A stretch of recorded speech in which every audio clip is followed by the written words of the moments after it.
Giovedì 22 giugno, San Paolino da Nola. È il 173esimo giorno dall'inizio dell'anno, ne mancano 192 al termine. Il sole sorge alle 5:22 e tramonta alle 21:03. La luna si leva alle 9:04 e tramonta a mezzanotte.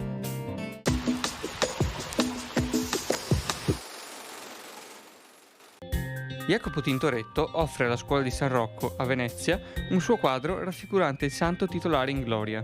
La donazione gli procura l'incarico di fornire un grandioso ciclo di dipinti per decorare pareti e soffitti dell'intero edificio. L'arte del maestro veneziano si esprimerà in tutta la sua tragica potenza nei saloni della scuola, che sarà chiamata la Cappella Sistina di Venezia.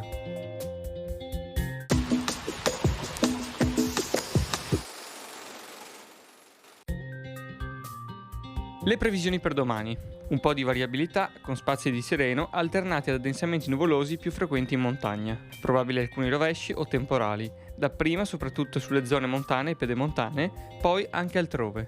Le temperature minime sulle zone pianeggianti subiranno contenute variazioni di carattere locale, su quelle montane diminuiranno.